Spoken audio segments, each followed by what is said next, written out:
Hello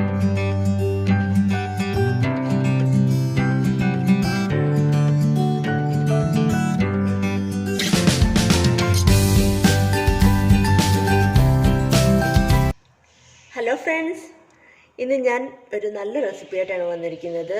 ഇത് കണ്ടപ്പോൾ മനസ്സിലായില്ലേ ഇത് ഏത് പൂവാണെന്ന് അറിയാമോ? പലർക്കും അറിയാവുന്നതാണ്. ഇതാണ് അഗത്തിച്ചീര എന്ന് പറയും. ഞാൻ ഇവിടെ ട്രിവാൻഡ്രത്ത് വന്നതിന് ശേഷമാണ് ഇത് കഴിക്കാൻ തുടങ്ങിയത്. എനിക്ക് ഒരുപാട് ഇഷ്ടമായി, കാരണം നല്ല ടേസ്റ്റാണ്. ഇതിൻ്റെ പേര് വെജിറ്റബിൾ ഹമ്മിങ് ബേർഡ് എന്നാണ് കേട്ടോ. ഇംഗ്ലീഷിൽ ഹമ്മിങ് ബേർഡ് ട്രീ എന്നാണ് ആ മരത്തിൻ്റെ പേര്. ഒരുപാട് ഔഷധ ഗുണങ്ങളുള്ള ഒരു പൂവാണ്. അപ്പോൾ നമുക്കിത് ഞാനിപ്പോൾ തോരൻ വയ്ക്കാൻ പോവാണ്. അപ്പോൾ ആദ്യം നമുക്കിതൊന്ന് നന്നായിട്ടൊന്ന് അരിഞ്ഞിട്ട് കൊണ്ടുവരാം. ചിലപ്പം ഈ തണ്ട് ഭാഗത്ത് കുറച്ച് കട്ടി കൂടുതലാണ്. അപ്പം എല്ലാം ഒന്ന് അരിഞ്ഞിട്ട് കാണിക്കാം കേട്ടോ. ഞാനിത് നന്നായിട്ട് അരിഞ്ഞു കൊണ്ടുവന്നിട്ടുണ്ട്. അങ്ങനെ ഒരുപാടൊന്നും അരിയേണ്ട ആവശ്യമില്ല കേട്ടോ. ഇത് അതിൻ്റെ തണ്ട് ഭാഗം ചെറുതായിട്ടൊന്ന് കട്ട് ചെയ്താൽ മതി. ആ ഭാഗത്ത് ഇച്ചിരി കട്ടി കൂടുതലായതുകൊണ്ട് അതൊന്ന് അരിഞ്ഞെടുത്താലും മതി. പിന്നെ ഈ എല്ലാം ഒരുപാടങ്ങ് നല്ല പൂവായിട്ട് മാറിയിട്ടുണ്ടെങ്കിൽ അതിൻ്റെ ഇടയ്ക്കൊക്കെ ചിലപ്പോൾ പുഴുക്കളൊക്കെ കയറിയിരിക്കും. ആ ഉറുമ്പും അങ്ങനെയൊക്കെ കുറച്ച് ചെറിയ ചെറിയ സാധനങ്ങളൊക്കെ കയറിയിരിക്കും. അപ്പോൾ അതൊന്ന് കഴുകി വൃത്തിയാക്കി എടുക്കണം. അത്രയേ ഉള്ളൂ. അരിഞ്ഞില്ലെങ്കിലും കുഴപ്പമൊന്നുമില്ല. അപ്പോൾ നമുക്ക് കുക്കിങ്ങിലേക്ക് കിടക്കാം. ഞാനിപ്പോൾ എന്തൊക്കെ വേണ്ടതെന്ന് കാണിക്കണില്ല, ഞാൻ ഉണ്ടാക്കുന്നതിൻ്റെ കൂടെ പറഞ്ഞു തരാം. പിന്നെ ഡിസ്ക്രിപ്ഷൻ ബോക്സിൽ ഇട്ടേക്കാം. അപ്പോൾ നിങ്ങൾ ചെക്ക് ചെയ്താൽ മതി കേട്ടോ. അപ്പോൾ ഒരു പാത്രം സ്റ്റൗവിൽ വെച്ച് ഓൺ ചെയ്യുക. ആവശ്യത്തിന് വെളിച്ചെണ്ണ ഒഴിച്ചു കൊടുക്കുക കേട്ടോ. ഞാനിപ്പോൾ ഒരു ടേബിൾ സ്പൂൺ വെളിച്ചെണ്ണ ഒഴിച്ചിട്ടുണ്ട്. വെളിച്ചെണ്ണ ആയിരിക്കും നല്ലത് ടേസ്റ്റിന്. അപ്പോൾ ഇനി നമുക്ക് കടുക് അങ്ങോട്ട് ഇട്ട് കൊടുക്കാം. കടുക് നന്നായിട്ട് പൊട്ടിയിട്ടുണ്ട്. അപ്പോൾ നമുക്ക് വറ്റൽമുളക് അങ്ങോട്ട് ചേർത്ത് കൊടുക്കാം. 2 വറ്റൽമുളക് ഞാൻ ഇടുന്നുണ്ട്.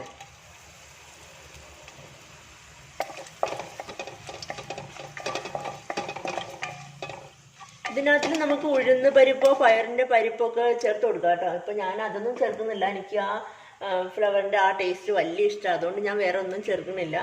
അപ്പോൾ നമുക്കിനി പൂവങ്ങോട്ട് ഇട്ട് കൊടുക്കാം.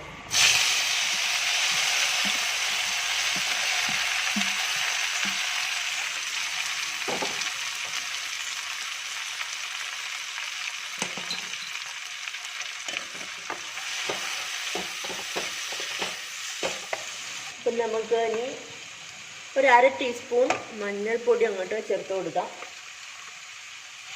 ഉപ്പ് ഇതൊന്ന് വാടിക്കഴിഞ്ഞതിന് ശേഷം ചേർത്താൽ മതി, അല്ലെങ്കിൽ ചിലപ്പോൾ ഉപ്പ് കൂടി പോകും. അതുകൊണ്ട് ഇത് വെന്തതിന് ശേഷം അങ്ങ് ചുരുങ്ങത്തില്ലേ, ഇതിനകത്ത് ഒരുപാട് വെള്ളമുണ്ട്. ആ വെള്ളം ഇറങ്ങിക്കഴിയുമ്പോൾ ഇതങ്ങ് കുറച്ചങ്ങ് ചുരുങ്ങും. അപ്പോൾ അന്നേരം നമുക്ക് ഉപ്പ് ചേർത്ത് കൊടുക്കുക, അതായിരിക്കും നല്ലത്. അപ്പോൾ ഇനി നമുക്കിതൊന്ന് നന്നായിട്ട് അടച്ചു വയ്ക്കാം. ഞാനിത് ഓപ്പൺ ചെയ്തു ഒന്ന് വഴറ്റി കൊടുത്തിട്ടുണ്ട്. അപ്പം നന്നായിട്ട് വാടിയിട്ടുണ്ട്. ഒട്ടും വെള്ളം ഇല്ലാന്ന് നിങ്ങൾക്ക് തോന്നുകയാണെങ്കിൽ കയ്യിൽ കുറച്ച് വെള്ളം എടുത്തിട്ടൊന്ന് തളിച്ചു കൊടുത്താൽ മതി കേട്ടോ. അപ്പോൾ ഇനി നമുക്കിനകത്തിലേക്ക് ഉപ്പ് ചേർത്ത് കൊടുക്കാം. അതേപോലെ വെളുത്തുള്ളി, ഒരു 5 വെളുത്തുള്ളി ഞാൻ നുറുക്കിയെടുത്താണ്.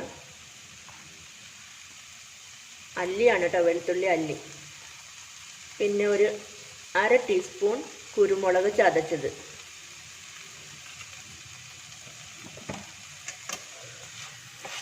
നന്നായിട്ട് അങ്ങോട്ട് വഴറ്റി കൊടുക്കാം. ഇനി ഇതിലേക്ക് നമ്മൾ എടുത്തു വച്ചിരിക്കുന്ന തേങ്ങയും കൂടി ചേർത്ത് കൊടുക്കാം. തേങ്ങ കൂടുതൽ ചേർത്താൽ ടേസ്റ്റ് കൂടുകയുള്ളൂ കേട്ടോ. അതുകൊണ്ട് തേങ്ങയ്ക്ക് പ്രത്യേകിച്ച് അളവൊന്നുമില്ല.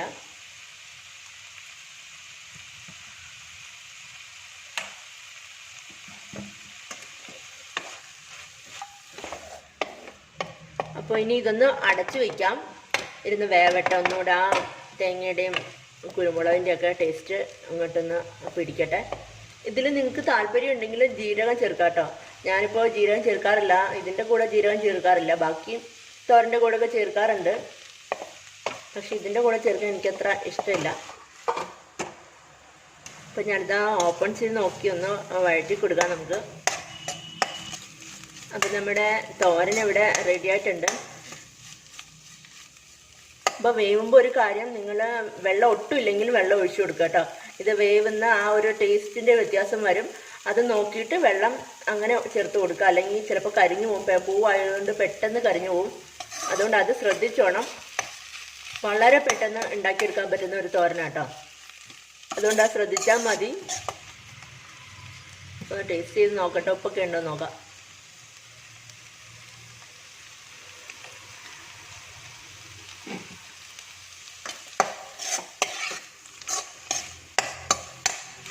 നന്നായിട്ട് വെന്തിട്ടുണ്ട്. നല്ല ടേസ്റ്റ് ഉണ്ട് കേട്ടോ. ഇതിങ്ങനെ വെറുതെ കഴിക്കാൻ തന്നെ നല്ല ടേസ്റ്റാണ്. അപ്പം നമുക്കിനി സ്റ്റൗ ഓഫ് ചെയ്യാം. അപ്പം നമ്മുടെ തോരൻ ഇവിടെ റെഡി ആയിട്ടിരിപ്പുണ്ട്. നല്ല ടേസ്റ്റാണ്. എല്ലാവരും ട്രൈ ചെയ്ത് നോക്കണം കേട്ടോ. അപ്പോൾ ഈ വീഡിയോ എല്ലാവർക്കും ഇഷ്ടമായെന്ന് കരുതുന്നു. ഇഷ്ടമായിട്ടുണ്ടെങ്കിൽ സബ്സ്ക്രൈബ് ചെയ്യാൻ മറക്കരുത്. അതിൻ്റെ തൊട്ടടുത്തൊരു കുഞ്ഞു ബെല്ലൈക്കൺ ഉണ്ട്, അതും കൂടി ഒന്ന് എനേബിൾ ചെയ്ത് വെക്കണം കേട്ടോ. പിന്നെ ലൈക്കും കമൻറ്റും ഷെയർ ചെയ്യാൻ മറക്കരുത്. അപ്പോൾ അടുത്ത നല്ലൊരു റെസിപ്പി ആയിട്ട് വീണ്ടും കാണാം. ബൈ. Thank you.